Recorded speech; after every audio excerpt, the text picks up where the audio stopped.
fuerte, no se necesita en niños, porque casi nunca hacen estafilococo tan grave como para que requieran minesolid. Más va a quedar para adultos. Pacientes sépticos, pacientes inmunodeprimidos, en que no tengamos un cuadro muy claro y parecería estar estafilococo metido de por medio, ¿ya? Entonces hay que considerar ahí la banco, y si la banco no está o por alguna razón el paciente no mejora o estaba con resistencias previas a vancomicina, linezolid, ¿ya? Entonces, medicamento especial, no es de uso común. Efectos secundarios o colaterales, ¿cuáles van a ser? Pues van a ser la colitis pseudomembranosa, ¿ya? Al lugar de la clindamicina, este también es frecuente que pudiera dar colitis pseudomembranosa, y cuando produce eso lo que sabemos es que hay que suspender el medicamento, no queda más. Neuropatía óptica, ¿ya? Neuropatía óptica y periférica, es decir, el paciente puede empezar a hacer alteraciones de la visión súbitas. Si estamos empezando con el fármaco, pues por el fármaco, no va a ser otra cosa, y decimos hay que suspender porque si no va a quedar con un daño del nervio óptico que puede llegar a ser de por vida. Y neuropatías periféricas, que no es necesario suspender el medicamento de una, como por ejemplo que empiecen a tener amortiguamientos a nivel de las manos, de los pies, como que la sensibilidad un poco se altera a nivel distal. Eso es una neuropatía periférica. Y lo que hacemos es no suspender el fármaco, bajar un poco la dosis, y tendríamos que utilizar un poco de complejo B para tratar de mejorar esa neuropatía. Si no mejora, pues tendríamos que también hacer estudios concomitantes, ¿no? Tal vez está haciendo un Guillain-Barré o alguna otra cosa asociada, pero no por el medicamento en sí incluso. Otro efecto secundario puede ser la trombocitopenia. No tan frecuente como la penicilina, que también producía síndrome de trombocitopenia, o como otros medicamentos como la heparina, que también produce trombocitopenia. En este caso, la trombocitopenia no es tan intensa, pero sí también puede producir. Y por eso, cuando los pacientes tienen riesgos de sangrado, por ejemplo, que usen anticoagulantes y estén los tiempos prolongados del INR, y que encima de eso esté con una infección grave, con las plaquetas bajas, entonces, si vamos a utilizar minesolid, debemos estar atentos para que esas plaquetas probablemente bajen más, tener ya conseguido plaquetas para pasarle plaquetas al paciente con menos de 50.000, se pasan plaquetas, y para que no nos sangre. Crisis hipertensiva y síndrome serotoninérgico. Esto es algo especial de este medicamento. Esto no tienen otros, sobre todo otros antimicrobianos. Otros medicamentos sí, pero no antimicrobianos. Entonces esto le convierte en unos dos efectos muy especiales de este producto. ¿Por qué producen crisis hipertensivas o síndromes serotoninérgicos? El síndrome serotoninérgico es una elevación de serotonina en sangre a nivel generalizado. El paciente tiene todo lo que hace un paciente con elevación de serotonina, como por ejemplo las burbujas de sangre, alucinaciones, vasoconstricción, ¿ya? El paciente hace taquicardia, hipertensión, ¿ya? Eso está elevado a toda la serotonina. Entonces eso se da, esto más esto, esos dos efectos, porque el producto produce de manera colateral, por eso está esta foto, ¿no es cierto? Que quienes sufren daños colaterales de un proceso que está, en este caso el linezolid, enfocado a tratar Staphylococcus aureus, sin embargo produce esta cuestión que es totalmente diferente a su mecanismo de acción. Es porque tiene una acción colateral de inhibición de la monoaminoxidasa, es un inhibidor de la MAO, y eso potencia a que se den los síndromes serotoninérgicos y las crisis hipertensivas, ¿ya? Bueno, esto en cuanto a este grupo. Preguntas, por favor, de estos tres fármacos prácticamente que hemos visto. Una pregunta, inquietud, algo que han leído. Doctor, de la fosfomicina, ¿cuáles serían los principales efectos adversos? La fosfomicina casi no tiene, ¿sí? Algo de diarrea, algo de malestar abdominal, mínimo, pero no tiene efectos mayores. Y por eso es un buen fármaco seguro, por ejemplo, en el mismo embarazo. Entonces no tiene los efectos importantes secundarios. No es ototóxico, no es nefrotóxico, no es teratogénico, pero asimismo no debemos abusar de este fármaco porque no es la primera opción en hitos que no sean del embarazo. Luis Guillermo. No, doctor, perdón, creo que se me quedó la mano levantada de la última pregunta. Ok, ya. Bueno, entonces vamos a pasar a otro. Disculpe, doctor. Para las personas que tienen que realizarse diálisis, no lo entendí muy bien. ¿Se le da el gramo sí, como dosis normal y después de la diálisis se le agregan los 500 miligramos? ¿O cómo es? Sí. La verdad no me quedó muy claro. claro.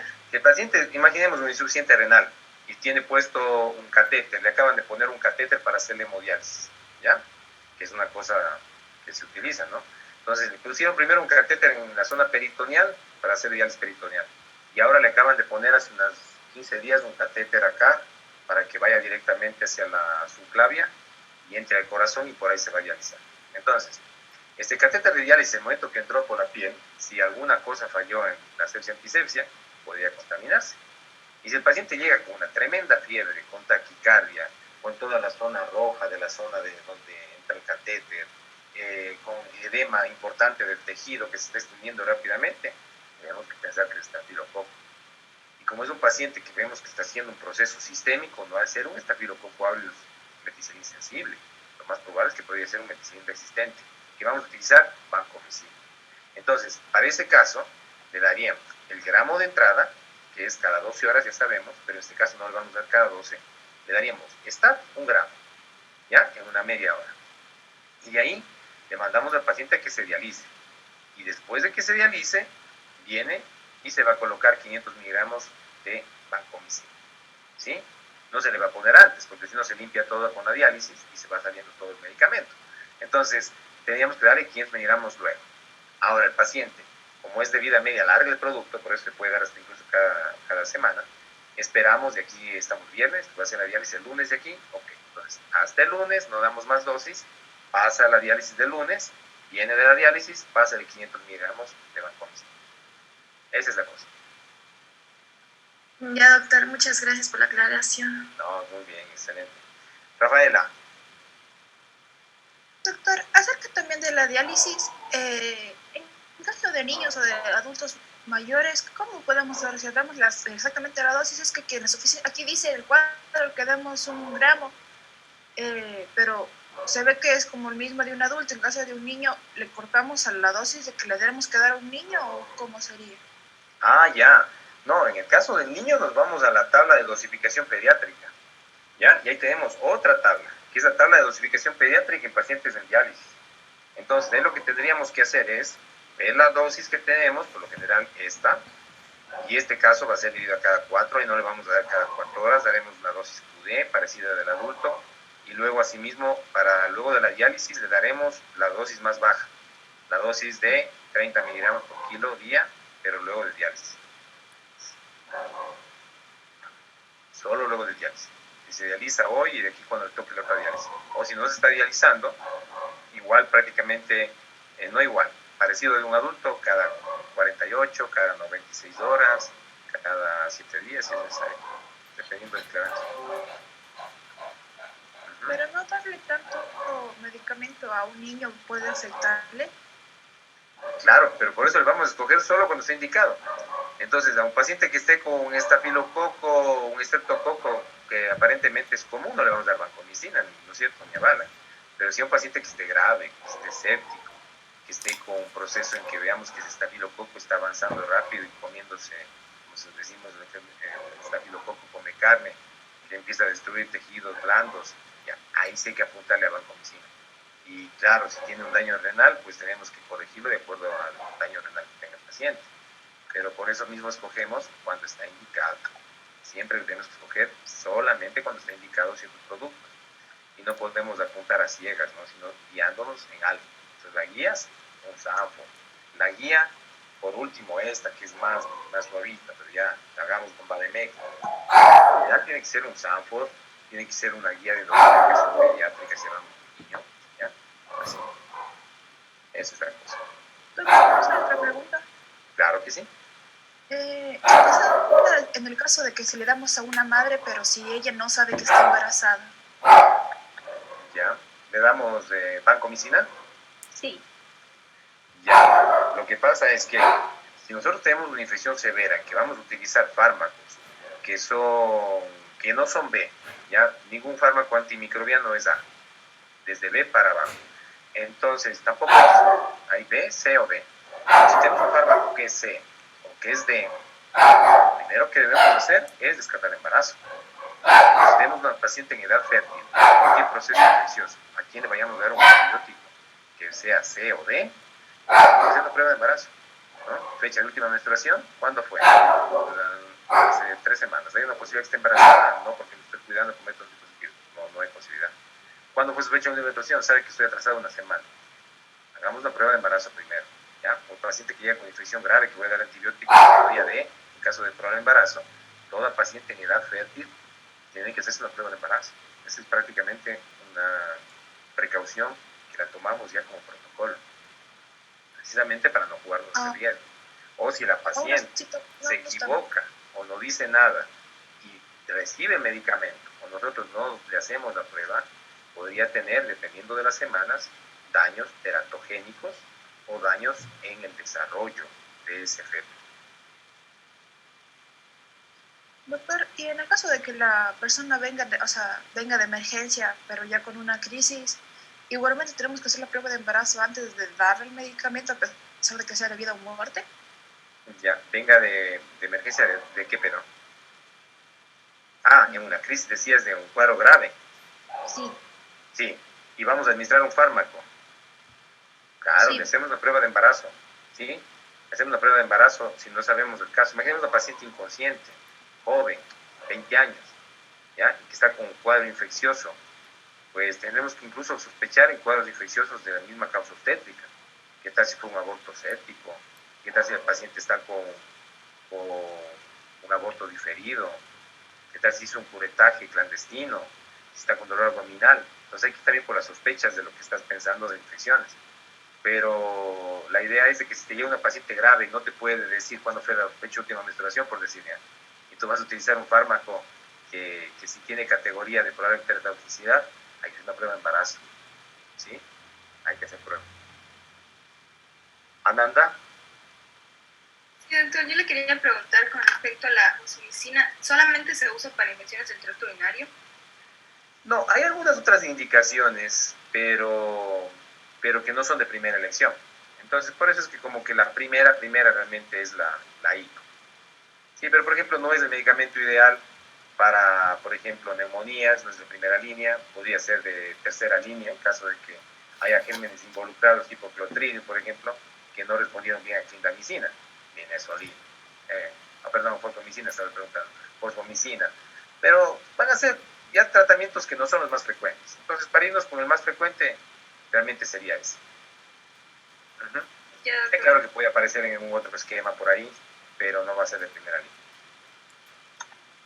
Entonces, como ya sabemos de los antibióticos, ustedes también se van. Por ejemplo, ya se me ocurre aquí este momento, me voy aquí al azar, y me dice aquí pulmón, ¿ok?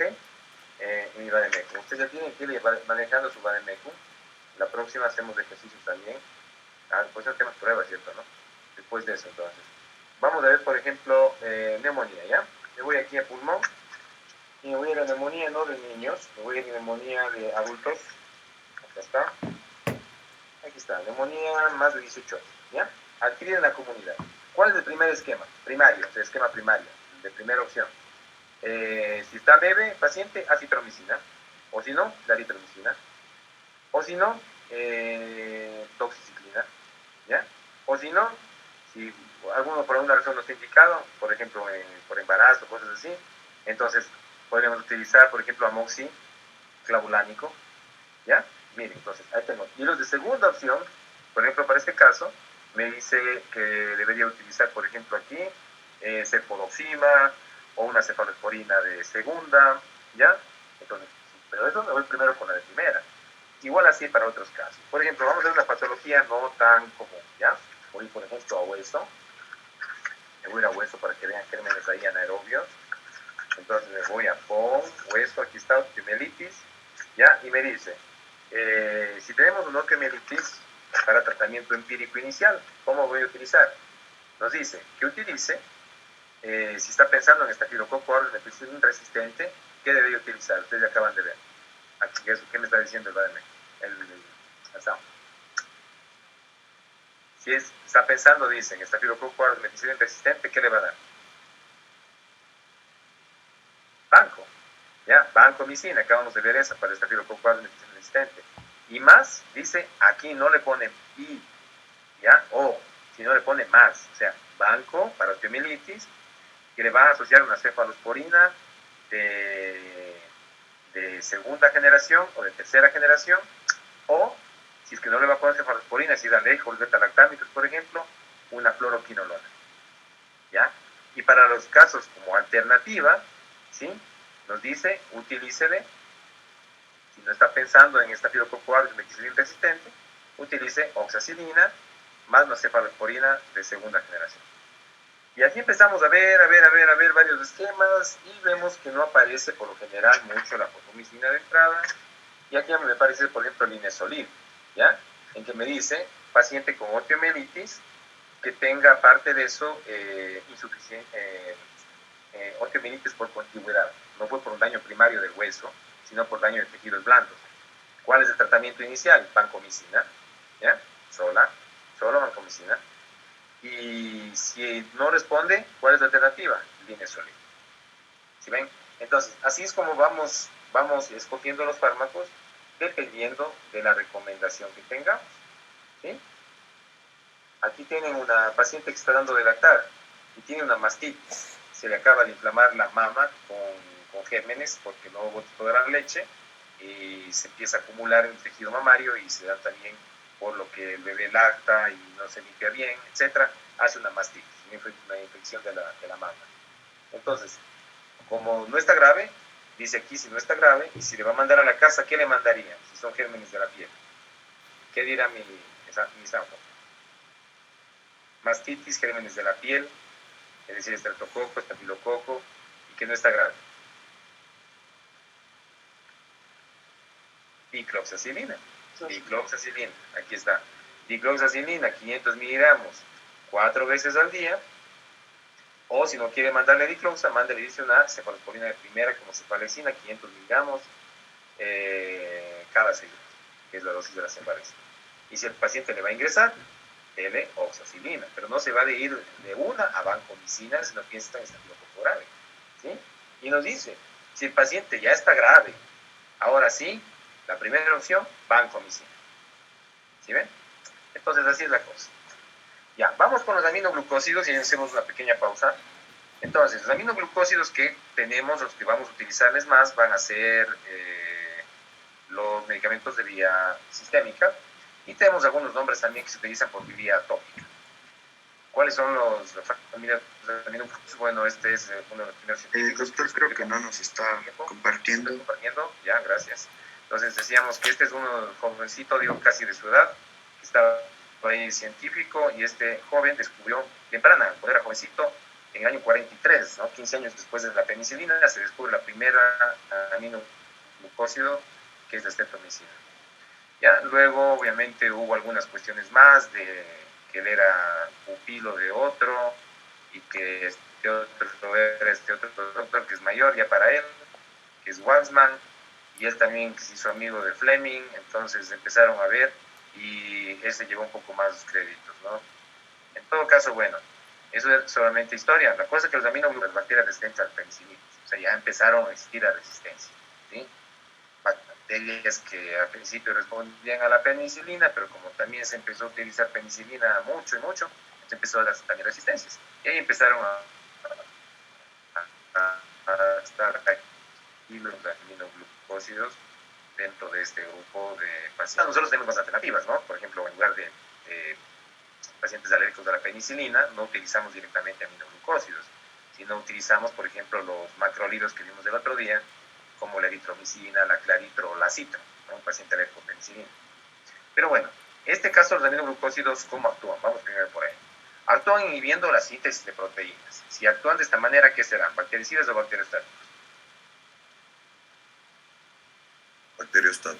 Bacteriostáticos. Muy bien, pero dependiendo de la dosis, pueden llegar a ser bactericidas. También nos va a decir por ahí más allá, pero son bacteriostáticos. Actúan sobre su unidad 30S. ¿Y cuáles son? Tenemos estos nombres: estreptomicina, tenemos neomicina, amikacina, gentamicina y tobramicina. De estos medicamentos, los que vamos a utilizar por vía sistémica, los más frecuentes van a ser genta y amica, ¿ya? Genta y amica.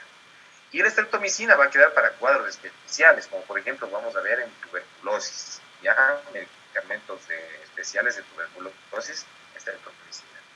La neomicina viene en presentaciones más bien tópicas, ¿ya? En lociones para la cara, en neomicina para el cabello, en neomicina para los ojos, oftálmico. La tobramicina viene también, en la neomicina también vienen cremas, ¿sí? Que se utilizan también cremas para infecciones de la piel. La tobramicina también viene en cremas para la piel, viene en colirio oftálmico. Ya. Entonces, son bacteriostáticos, como nos acaba de decir el compañero, pero como tienen otras acciones asociadas, que no nos vamos a meter en esas cosas más ya minuciosas, es bactericida para ciertas bacterias. ¿Cuáles? Enterobacteria es bactericida. Y podríamos darle un pequeño punto de ventaja a los bactericidas a los bacteriostáticos. ¿En qué sentido? En que los bactericidas destruyen literalmente la bacteria, ¿no? Destruyen la pared. En cambio, los bacteriostáticos destruyen el mecanismo de producción de la bacteria, como por ejemplo la membrana o mecanismos metabólicos. Entonces, en cierta manera se podría decir un puntito más que son un poquito mejores los bactericidas que los bacteriostáticos, ¿ya? En ese sentido. En todo caso, en enterobacterias, ¿como cuáles? Todas las enterobacterias, ¿sí? Escherichia coli, Proteus, ¿ya?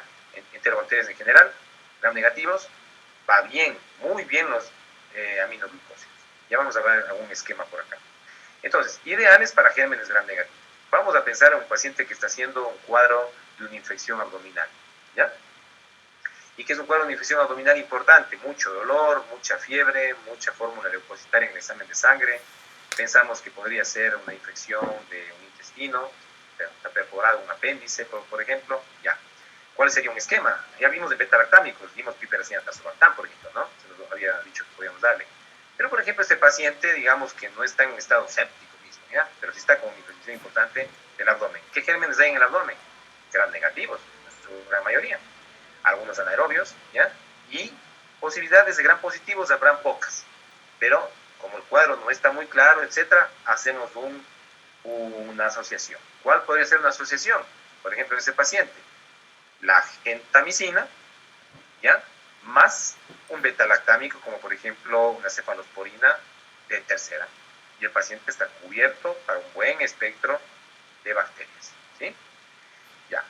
Otros pacientes podrían aparecer, por ejemplo, gram negativos. ¿Cuál es un gram negativo que es más grave? Que se adquiere en los hospitales. La empieza con P. ¿Pseudomonas? Pseudomonas, muy bien. Entonces, cuando tenemos neumonías adquiridas en el hospital, que son neumonías nosocomiales, intrahospitalarias, y uno de los esquemas incluye aminoglucósidos, porque también hay dos gram negativos, incluidos pseudomonas. ¿Ya? Por ese motivo, tampoco van a ser de primera línea. O sea, si tengo una infección urinaria, un paciente que no está complicado, utilizamos de una gentamicina o omicacina, pues no. ¿Por qué? Porque tengo otras opciones. Tengo beta-lactámicos, tengo los quinolonas que vamos a ver después, tengo sulfas que vamos a ver después. Entonces, no vamos a utilizar de una aminoglucósido. Además que hay un problema con los aminoglucósidos, entre comillas el problema, es que su administración es netamente por vía parenteral. Ya no van a necesitar vía oral, no cómo dar vía oral. Solamente vienen ampollas intramusculares o intravenosas. Pero en cambio, si un paciente tiene una infección más importante o ya ha tenido infecciones previas, por ejemplo, de vías urinarias, muy frecuente en estos casos, y vemos cultivos de antibiogramas resistente, por ejemplo, un E. coli resistente a productor de beta-lactamasas, ¿ya? Solo ese ejemplo de un E. coli productor de beta-lactamasas. ¿Será lo ideal los beta-lactámicos? Ya no. Entonces decimos, vamos a utilizar otro. A ver, resistente a las quinolonas. Ya, chuta, ya se me complicó. Vamos a ver quinolonas después. Resistente al cotrimoxazol. También se me complicó. Pero no le quiero ingresar, porque no hace falta ingresar. Peor ahora en pandemia. Entonces, ¿qué puedo dar? Un aminoglucósido. Para eso vamos a descartar que esté embarazado, porque estas son categorías C y D. La gentamicina es C y los demás son D. Como decía hace un rato compañera, tenemos que hacerle pruebas de embarazo si es una mujer en edad fértil. Si no está en edad fértil, un hombre, le daremos un hombre casi no hace muchas citas, una mujer es lo más frecuente. Y podríamos darle tranquilamente medicamento a su casa por vía muscular.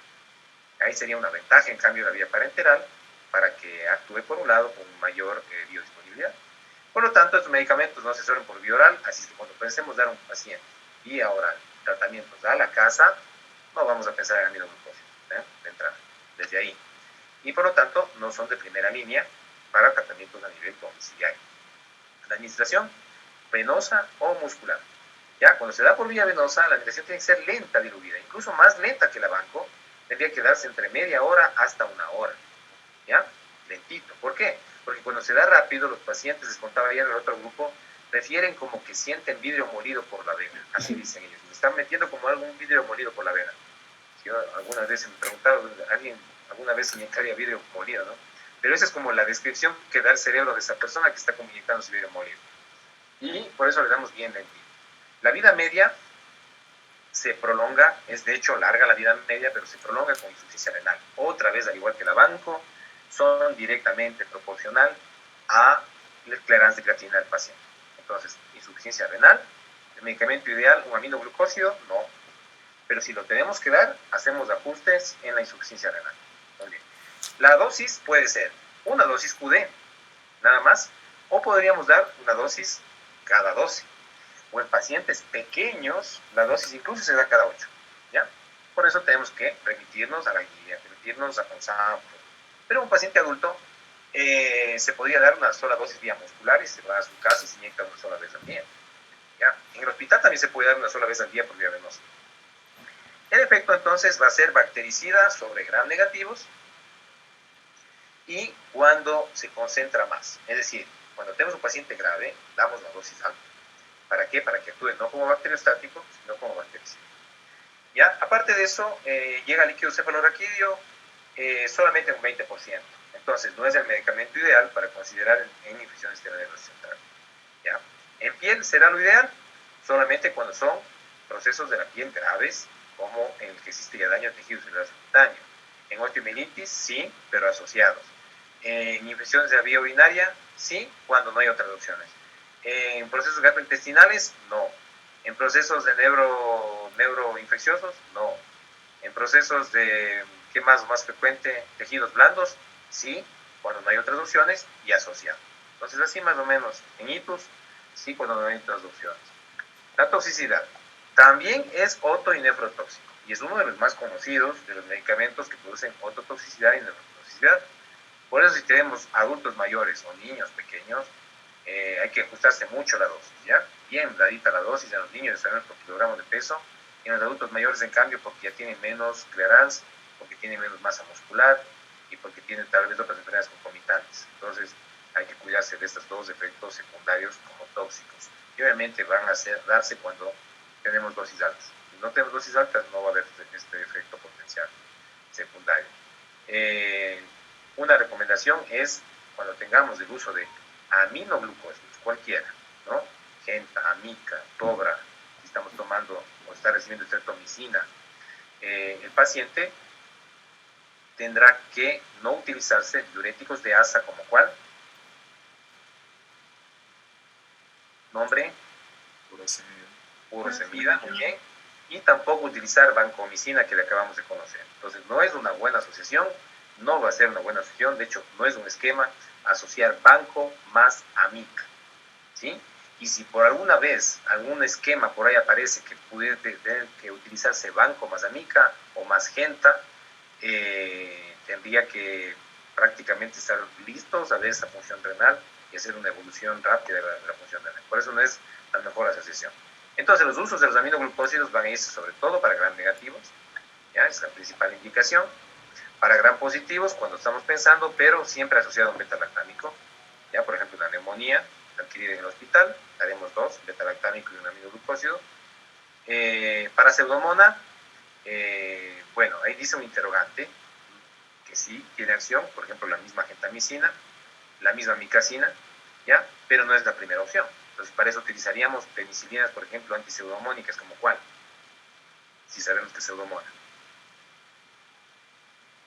¿Cuáles eran penicilinas antipseudomónicas? ¿Perdón? Piperacilina. Ya, piperacilina, tazobactam, ya, muy bien. U otros ya llamados directamente antipseudomónicos como, muy bien, como los carbapenémicos, ¿son cuáles? ¿Se podía usar cefalosporinas de tercera generación, doctor?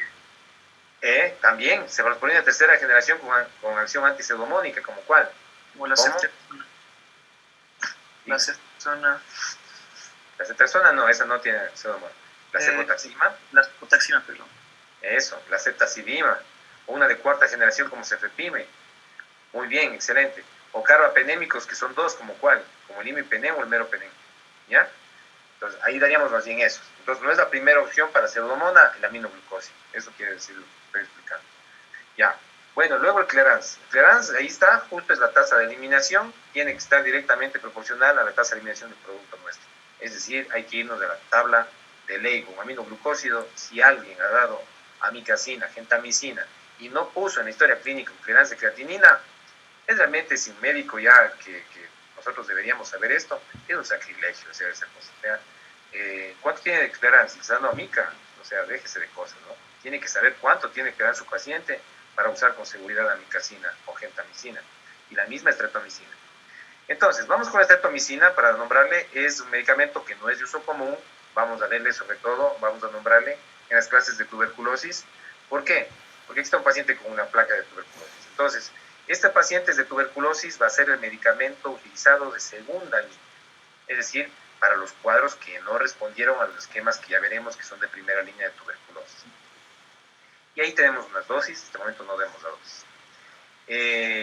Se usan también estreptomicina en cuadros que no tenemos frecuentes en nuestro medio, pero sí en otros países, como por ejemplo brucelosis, tularemia. Entonces, ahí se usan con tetraciclinas, por ejemplo, doxiciclina más estreptomicina. En nuestro medio realmente sería más utilizada para la tuberculosis pulmonar, de medicamento, bueno, y extrapulmonar de segunda línea, ¿ya? Medicamento de segunda línea. Esto que en endocarditis no vamos a verlo, o sea, que dejamos ahí solamente de dato. Y los efectos adversos mayores de la estreptomicina van a ser fiebre, que puede llegar a ser una fiebre muy importante, un exantema en la piel como que estuviera todo entronchado, dolor en el sitio de la inyección muy importante, porque es aplicación intramuscular. Por ejemplo, en tuberculosis no le vamos a poner una dosis diaria por la vena, ¿no? Tendríamos que utilizar una dosis diaria muscular. Es un paciente es realmente un problema esto con una estreptomicina. Tiene que picharse todos los días ahí en el glúteo, ¿no? Imagínese un paciente que encima tenga HIV y tuberculosis y esté todo flaco, caquéctico, casi no hay ni dónde poner. Ahí tenemos que colocarle un dispositivo para que se vaya a su casa para poder ser vía venosa.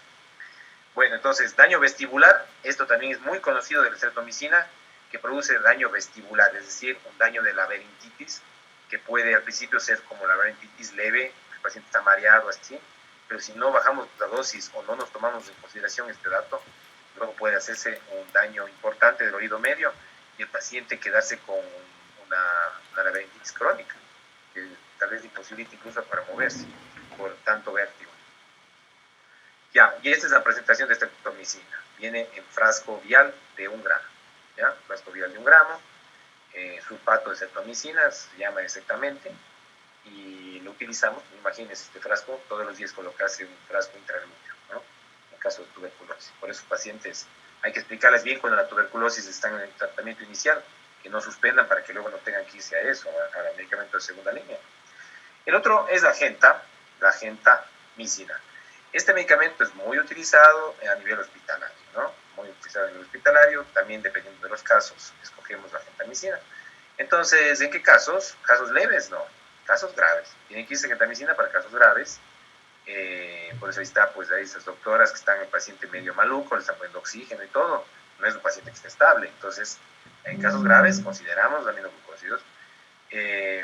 Por ejemplo, ¿en qué casos? De bacterias, como hemos dicho, gram negativas, y que tengan resistencia, por ejemplo, a beta-lactámicos, productores de beta-lactamasas o con resistencias específicas. Incluso hay bacterias que son productoras de carbapenemasas, desde en cuenta, o sea, resistentes al imipenem, al meropenem, a los carbapenémicos. Ya, la dosis de la gentamicina. La dosis de la gentamicina es de 5 a 6 miligramos kilo día, y esta dosis se puede dar una sola dosis o ponerle cada 12, es decir, dividir el total para 2. Pero esta dosis la vamos a dar en casos que utilizamos solita, solo genta, ¿ya? Cuando está asociada a la genta, por ejemplo, gentamicina más cetrazona, ¿ya? Damos la dosis de la cetrazona. Y la gentamicina la calculamos en ese caso un poco más baja para evitar justamente efectos secundarios como la ototoxicidad y la neurotoxicidad. Inicialmente 3 miligramos kilo día, ¿ya? que luego, si es que no responde, pues podríamos subir hasta los 5 miligramos kilo día. Por ejemplo, un paciente que tenga 60 kilos, por 3, 180 miligramos. Y vamos a ver la presentación de la gentamicina. Viene en ampollas de 80 y de 160 miligramos.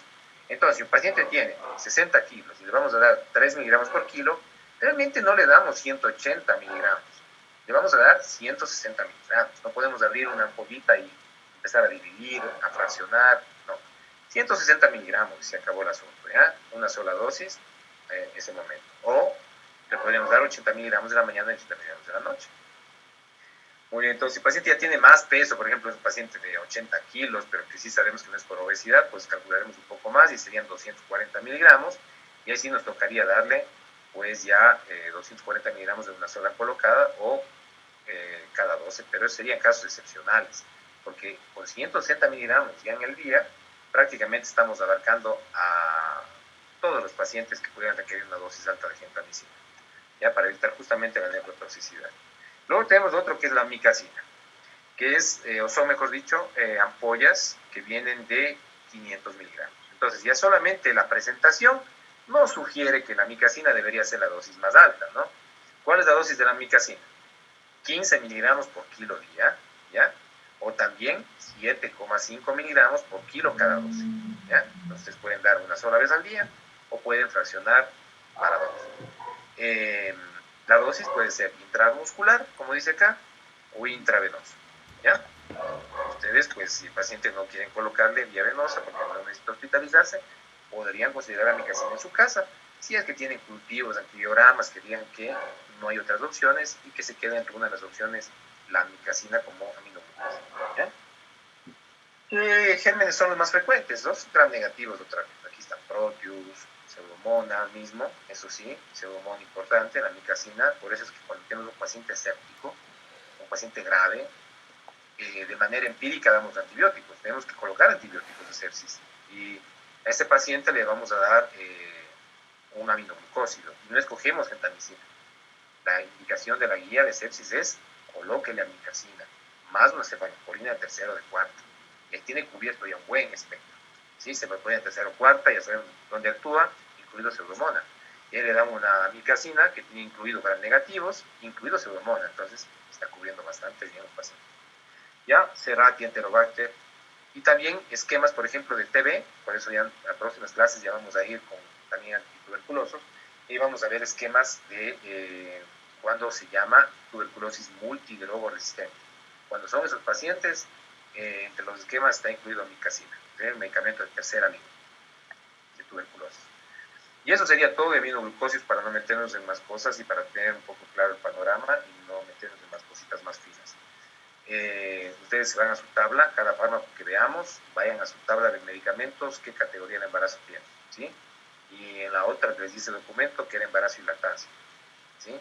En la fotito de ayer es solamente de embarazo, pero hay otro documento que les subí, que ya tenían antes, embarazo y lactancia. Entonces, es muy importante acordarse de eso. Por ejemplo, la madre lactante y recibe un aminoglucósido, pasa a la leche materna, y el niño puede tener daños nefrotóxicos y ototóxicos. Entonces también no está recomendado en esta edad como primera opción. Pero si es necesario, pues se le da, se suspende incluso la lactancia por unos días. ¿Ya?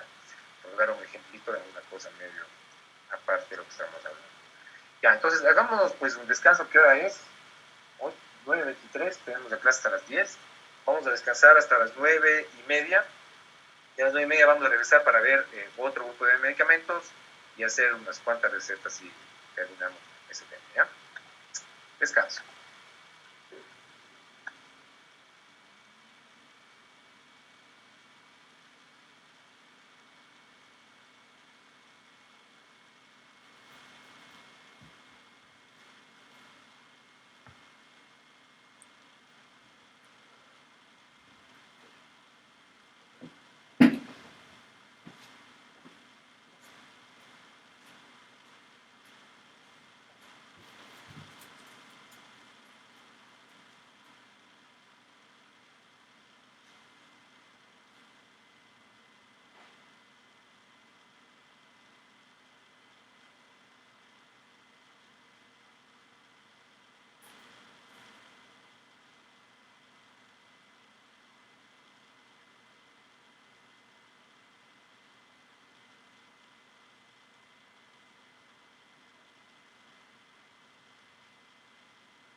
Bueno, continuemos, ¿ya?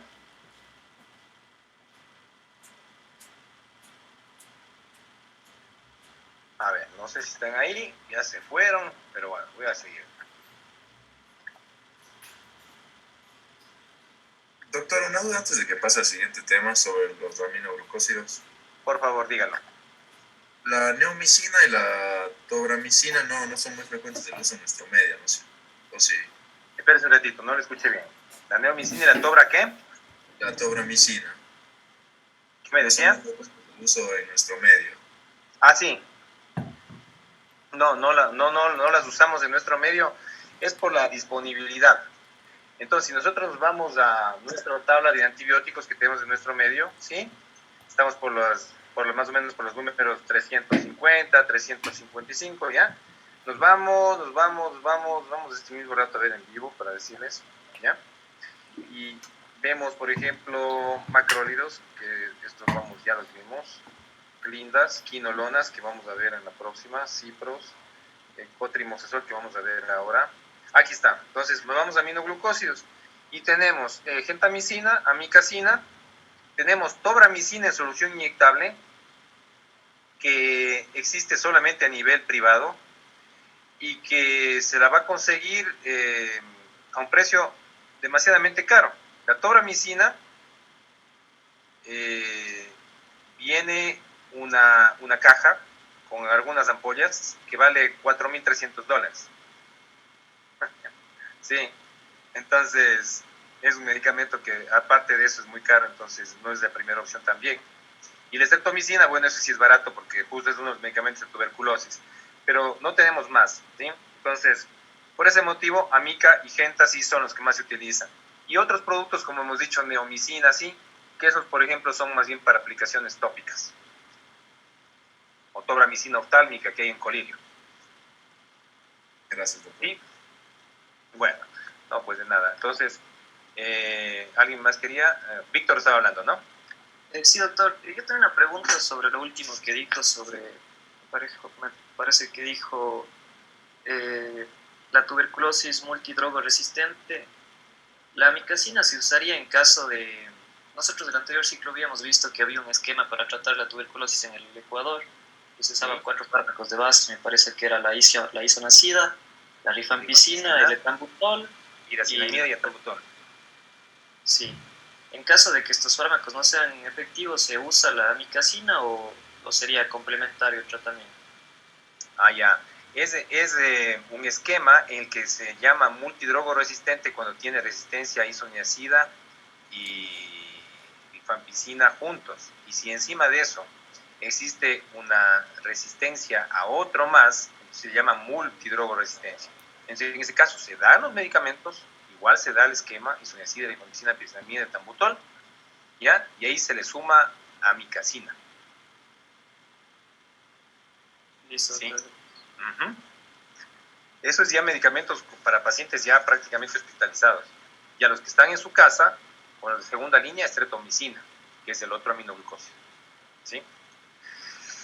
Bueno, eso en TV también tenemos un poquito de esquemas, ahí también hicimos de forzar un poquito más en eso. Uh-huh.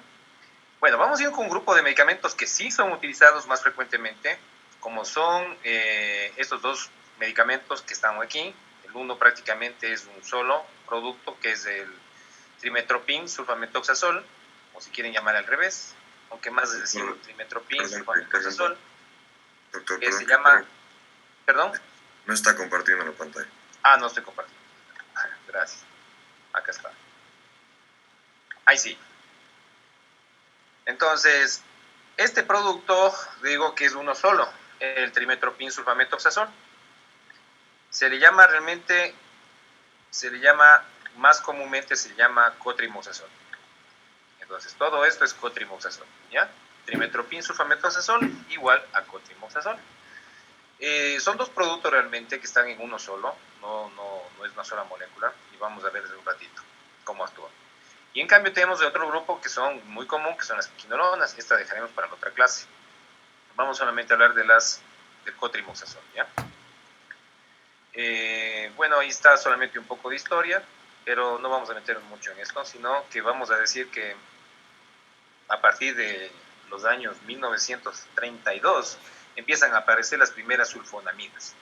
Entonces, una de las sulfonamidas iniciales pues fue esta que se llamaba Prontosil, y luego aparecieron otras más hasta que se ha creado la que tenemos esta molécula ahora, que es el sulfametoxazol, ¿ya? Que realmente no es una sulfonamida viéndolo así químicamente, pero es un derivado, y podríamos decir por eso es que esta asociación de trimetoprim sulfametoxazol, cotrimoxazol, también se les dice o se les denomina como sulfas, ¿ya?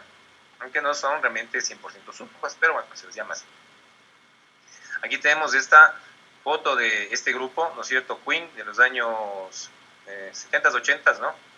En las que, pues ahí está Freddy, ¿no? Que fue pues, un genio, lamentablemente tuvo SIDA, y ahí es donde que se empezó a descubrir, aparte de que estas personas eran famosas y todo, se empezó a estudiar más la enfermedad del HIV y del SIDA, y se vio pues que habían infecciones respiratorias en las que morían de una manera diferente a otros que no estaban inmunodeprimidos, que era sobre todo por un germen. Este germen es el Pneumocystis jirovecii, que hasta la actualidad tenemos que tratarle con estos medicamentos. Es decir, este famoso trimetoprim es el medicamento ideal para tratar y para prevenir Pneumocystis jirovecii. Entonces, un paciente, por ejemplo, con HIV y con SIDA deberá recibir un tratamiento profiláctico para pneumocystis con trimetoprim. Y como no tenemos trimetoprim solo, es trimetoprim sulfametoxazol. Entonces, desde los años 70 empieza a estudiarse el trimetoprim, en los años 80 mucho más, y se descubre cómo actúa. Y el mecanismo de acción que tienen estos dos productos que vienen en una sola, estos dos que estamos nombrando, ¿ya? Es de esta manera. Entonces, el sulfametoxazol, que pertenece, digamos, a las sulfonamidas, actúa de esta manera, actúa inhibiendo a enzimas. Ambos actúan inhibiendo enzimas. Tanto sulfametoxazol va a inhibir a esta enzima que es la dihidroxeroatosintasa, que son enzimas en resumen de qué? Del ácido fólico, ¿sí? El ácido fólico necesario para la producción del DNA de las bacterias. Entonces, si interferimos todo el ciclo previo, pues no se formarán las purinas, no se formará DNA y la bacteria va a dejar de crecer, las colonias, y se eliminan y se extinguen. Ya no destruir las paredes, por lo tanto no son este tipo de acción, sino por otro tipo de acción que va a ser por vía de la inhibición de síntesis del ácido fólico. Entonces, las sulfonamidas interfieren con la dihidroxeroatosintasa para que no se transforme en ácido hidrofólico. Y también viene, como decir, la segunda cierre de la vía, que sería el trimetoprim, que en cambio va a inhibir a la hidrofolato reductasa. Vamos a sabernos estas dos cositas, sí, que es necesario, que deberíamos conocer como médicos del mecanismo de acción. Entonces el uno actúa inhibiendo esta enzima, el otro inhibiendo esta otra enzima y por lo tanto no se forma el ácido tetrahidrofólico, no se forman las purinas, interfiere con el DNA y se terminan las colonias de este tipo de bacterias. ¿Sobre qué bacterias es la principal acción que tiene el trimetoprim-sulfamethoxazol? Sobre todo en el espectro de gram negativos nuevamente, ¿sí? Sobre todo gram negativos. Entonces van a ser muy utilizadas para infecciones, por ejemplo, infecciones de las vías urinarias, enterobacterias, infecciones gastrointestinales, ¿ya? Bastante utilizadas en trimetoprim-sulfamethoxazol. Obviamente debemos saber y determinar que la infección sea bacteriana, ¿no? No ante la primera diarrea y un poco de fiebre y hay que dar antibióticos, ¿no? Eso cada vez vamos a tener que seguir reforzando, porque hace poco tiempo atrás, pues prácticamente toda diarrea con un poco de fiebre había que dar antibióticos, pero la cosa es que eran virales, y la mayoría siguen siendo virales. Y por ejemplo, ante gram positivos también sí tiene acción. Por ejemplo, estafilococo, aureus meticilinosensible, estreptococo, pero obviamente no es de primera línea. Nos sirve también sobre otros gérmenes especiales, digamos en este caso, como clamidia, se pudiera tratar incluso con cotrimoxazol en ciertas ETS como clamidia. Nos sirve en Shigella, por eso es que sirven para las diarreas infecciosas. Nos sirve en Salmonella, también diarreas infecciosas. Nos sirve en Escherichia coli para las itus, ¿sí? Nos sirve en Klebsiella para neumonías que son atípicas, asociadas obviamente, enterobacter. Nos sirve, no es activa para pseudomonas, entonces a pesar de tener una acción sobre gram negativos, a diferencia de los aminoglucósidos, no sirven para pseudomonas y tampoco sirven para anaerobios, ¿ya? Por sobre Clostridium. Se distribuye en todos los tejidos, en todos los tejidos, incluido la barrera placentaria, la leche materna y el sistema nervioso central. Pero para que actúe en una meningitis, no le vamos a dar vía oral, tendríamos que conseguir cotrimoxazol vía venosa, y ahí está un problema en nuestro medio, que eso no hay acá. Entonces, aquí en nuestro medio, en toda Latinoamérica, cotrimoxazol por vía venosa no lo vamos a disponer, así es que no se le considera para ese tipo de patología, pero sí para las otras, una diarrea, una ITU, un proceso infeccioso a nivel intestinal, ya, ahí sí vamos a considerar la cotrimoxazol. Y para neumonitis Hiroveshi, que dijimos hace un momento. Aquí tenemos la vida media de las diferentes, ¿ya? Y cuáles son las que tenemos. Aquí tenemos las sulfonamidas y tenemos a nuestra sulfamethoxazol, que es esta, ¿ya? Y aquí tenemos a las pirimidinas y tenemos al trimetoprim. Entonces, dentro del grupo de familia, la gran familia son las sulfonamidas y a esa pertenece el sulfamethoxazol. La gran familia son las pirimidinas y a esa pertenece el trimetoprim. También tenemos piremetamina, que está más bien para el orden de médicos especialistas del área de infectología. Nosotros nos vamos a quedar solo con dos, de todos estos, ¿ya? Sulfamethoxazol y trimetoprim. Aquí, con esas dos nada más. Y la sulfamethoxazol vemos que la vida media es intermedia, es decir, de 10 a 12 horas, ¿ya? Y que la absorción oral es lenta. Por lo tanto, para un paciente que esté grave y necesite una acción rápida, no es el ideal este producto, pero sí para un paciente que esté con un proceso en que no necesitamos que actúe tan pronto y le vamos a dar porque tiene una acción y que la vida media dura. Por eso es que esto nos hace que la dosis de cotrimoxazol le demos cada 12 horas. El trimetoprim tiene también una vida media intermedia de 11 horas. La administración, como están juntas, se va cada 12 horas. Y nos preguntamos, ¿tiene resistencias al igual que los beta-lactámicos? ¿Tiene resistencias por otras cosas? ¿Tiene resistencias por otra vía? Pues sí tiene resistencias, lamentablemente, y algunos gérmenes. Estafilococo, por ejemplo, aureus, meticilinosensible, es resistente a cotrimoxazol. Entonces no vamos a utilizar para infecciones de la piel cotrimoxazol, ¿ya? Estreptococo, no vamos a utilizar por lo general en neumonías cotrimoxazol. Neumococo, tampoco utilizar cuando están en las edades de neumococo para procesos respiratorios del sistema nervioso central. Para gonococo tampoco está dentro del esquema, meningococo tampoco. Entonces, para este tipo de gérmenes no es lo ideal. Y como ustedes pueden ver, los gram negativos no aparecen mayormente. Entonces, para los otros gram negativos sí van a servir, ¿ya? Las indicaciones, entonces, Pneumocystis jirovecii, tanto en tratamiento como en profilaxis. Neumonías atípicas asociadas, ¿no? Por ejemplo, en la neumonía en la que estamos un paciente inmunodeprimido, un paciente con HIV, no son los gérmenes esperables regulares, decimos vamos a darle cotrimoxazol y asociamos con otro, probablemente un macrólido, ¿ya? Nocardia, que pues no es frecuente, médicos generales no vamos a tratar eso. Toxoplasma, en caso de que estemos en zona, aquí mismo en Ecuador, puede haber toxoplasmosis en zonas tropicales, podría tocar dar en uno de los esquemas de toxoplasmosis, dar cotrimazole. Infecciones urinarias, ahí sí como médicos generales sí nos va a tocar dar en pacientes adultos, ¿ya? Y en ciertos pacientes niños, pero no en todos los niños, ya vamos a ver.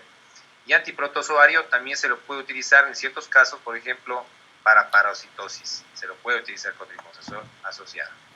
Los efectos adversos son estos, como pueden ver realmente son bastantes, con esto vamos a terminar esta parte para hacer unas recetitas, en el que vamos a tener fiebre, urticaria, sí, asimismo se parece a medicamento previo en que veíamos que produce linezolid, por ejemplo, así, en exantema, náusea, fotosensibilidad, pero hay un problemita, que sí tienen las sulfas llamadas así, o el cotrimoxazol, es que si no nos hidratamos bien, si no tomamos bastante agua, tomando este producto, se forman, como está ahí en la foto, fácilmente cristales en la orina, ¿ya? Y produce el paciente cristaluria, y la formación probable de cálculos de la vía urinaria, o incluso que la misma cristaluria sea importante y produzca un daño renal a nivel tubular.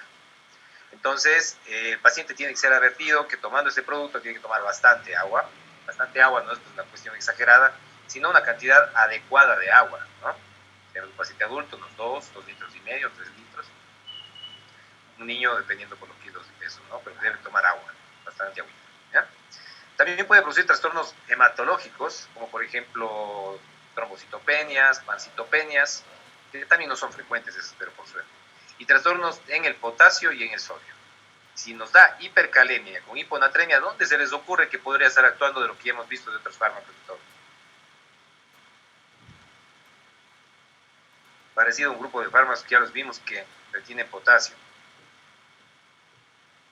Los diuréticos de ASA. Bueno, los de ASA producen hipopotasemia más bien, pero por ahí va. Los diuréticos tiacídicos. No, un poco más allá. Los ahorradores de potasio. Es como tipo de ahorradores de potasio, actúa más o menos así sobre el área de la aldosterona, inhibidor de la aldosterona, antialdosterónico. Entonces, por lo tanto, también puede producir, siempre que actúa sobre las áreas de la aldosterona, también puede producir efectos de tipo endocrino, ginecomastia, ¿ya? Un poco así. Trastornos de la libido, un poco, ¿ya?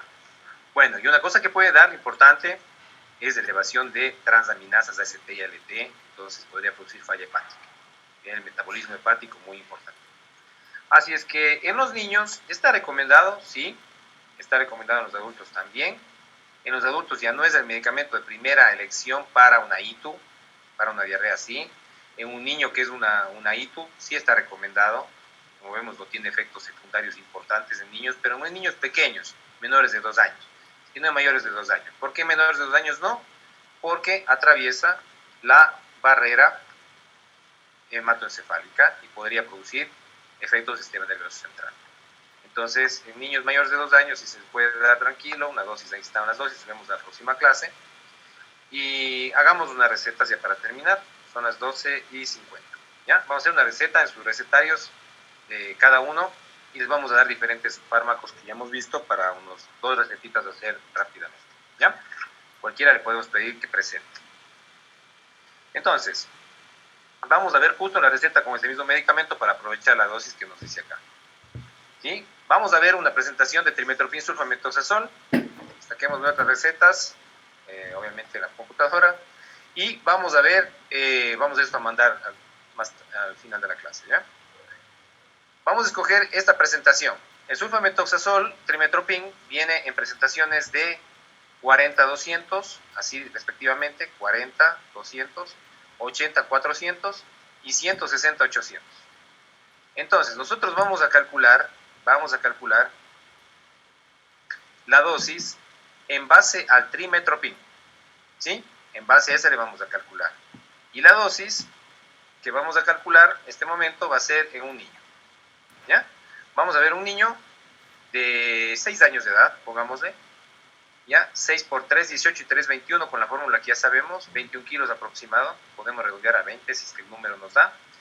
Y la dosis le vamos a calcular con trimetoprim de 5 a 20 miligramos por kilo día, y esto dividido cada 12 horas. O también, como dice aquí, 8 miligramos por kilo cada 12 horas en base a trimetropin.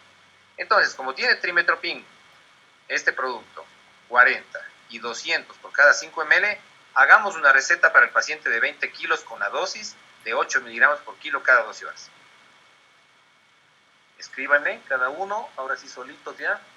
Vamos a hacer que presente. Como dijo, doctor, una pregunta, paciente de 6 años, había dicho. 6 años, y le vamos a dar a 8 miligramos por kilo cada 12 horas. Calculándolo en base a trimetropin con la concentración que tiene de 40 de trimetropin y 200 de sulfametosazol. Hagamos el cálculo. 8 miligramos por kilo, ¿cuántos ml debe tomar cada 12 horas?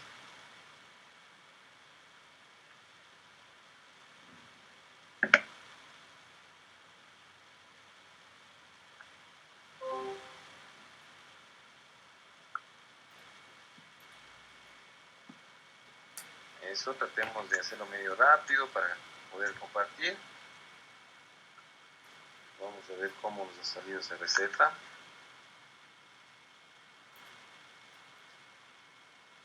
Doctor, hacemos como si la presentación fuera 40 miligramos cada 5 ml. Sí, aquí como está justo en la foto. 40 con 200. 40 de trimetropin en cada 5 ml. Ya. Ya eres. Dele. Hay otras presentaciones, pero vamos a utilizar esa.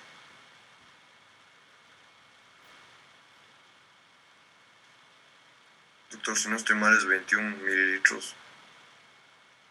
¿Perdón? Si no estoy mal es 21 mililitros. O sea, 21 ml.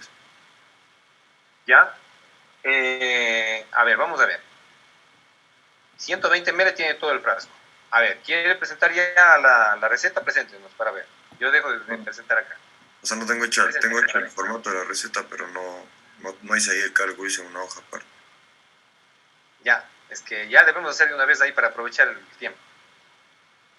A ver, ¿cuánto le salió? O sea, hice el peso del niño, me salió 21 kilogramos, después ¿Ya? multipliqué los 8 miligramos por los 21 kilogramos, me salió 168. Ya, Y hay 8 miligramos de trimetropin en cada ml, según lo de 40 miligramos por 5 ml. ajá. Y dividí 168 miligramos, que me salió la dosis cada 12 horas, para los 8 ml y me salió 21 ml. 21 ml en todo el día. Es decir, en todo el día, perdón. Cada 12 horas me salió. Es 8 miligramos por kilo.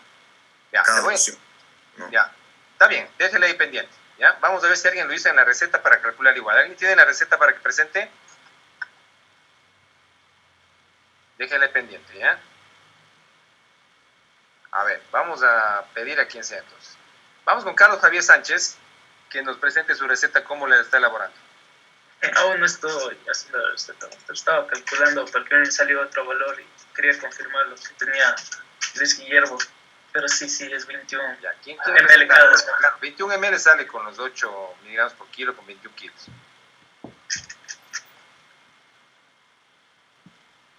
Pero hay que ver que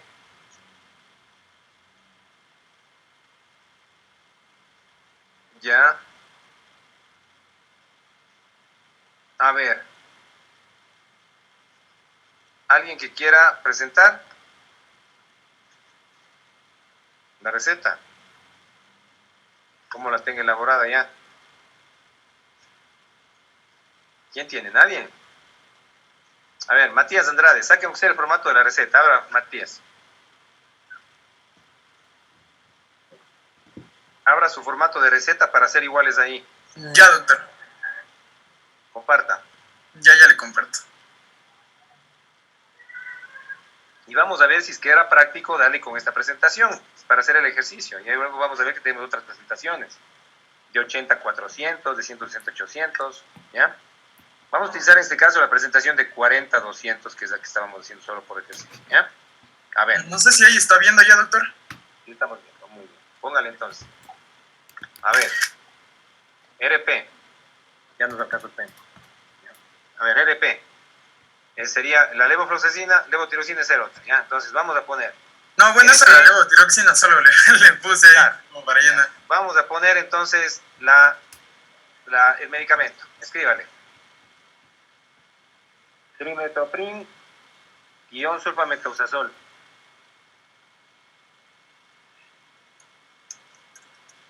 Sulfa, Metoxazol. Y póngale ahí mismo al lado la concentración. 40 sobre 200 miligramos. cada 5 ml era, ¿no? Cada 5 ml. Abajo. ¿Sí? Suspensión. Abajo de este mismo. Claro, y abajo se pone así, ya hemos aprendido eso. ¿Ya? Suspensión, frasco, número 1. Entre paréntesis, 1, escrito en letras. Ya. Nosotros sabemos que ese frasco es de 120 ml, eso no lo vamos a escribir ahí. Ahora, vamos a la derecha. Indicaciones. Según el cálculo de 8 miligramos por kilo, ¿sí? Cada 12 horas, habíamos dicho que el paciente necesitaba, ¿cuánto era? 8 por 21, 168, ¿no? Sí, 168. 168 miligramos. En este caso, ¿sí? Tocaría darle 21 ml. 21 ml equivale a 4 cucharitas, ¿no es cierto? Vamos a redondear, 20 ml. Equivale a 4 cucharitas o a 4 tapitas del producto. Cada tapita tiene 5 ml. Entonces, como que está fea realmente darle esa dosis, ¿no? Darle 20 ml cada 12 horas. Serían 160 miligramos cada 12 horas que le debemos dar al paciente. ¿Cuánto nos salía la dosis hace un momento? Veamos acá. Según el cálculo que teníamos, tenemos otras dosis. Y nos dice, por ejemplo, cotrimoxazol. Vamos a tratar a pacientes que no sean graves, ¿ya? Que no sean graves. Y le podríamos dar tranquilamente la dosis que va de 5 miligramos por kilo cada 12. Pero demos la de misma de 8. Entonces, hagamos otra presentación. Póngale la presentación de 160-400. Perdón, de 80-400. Ahí mismo, trimetoprim sulfamethoxazol. Rapidito, por favor. ¿Le cambio este? Sí, cambie. 80, cambie de 4, ¿ya? Sobre 400. Ya. Entonces ahora sí tiene una presentación mejor de cada 5 ml. Y nos salía que debíamos darle 160 miligramos cada 12 horas. Entonces, anotemos 168. Bueno, ya quitemos el 8. No vamos a poner el 8. Ya. Porque la dosis tiene un rango. Vamos a redondear. Trimetoprim sulfamethoxazol, solamente ponga así rapidito, así que no escriba todo, solo ponga DMX sobre SMX, ¿ya? Para que eso, solo por ahorrar tiempo.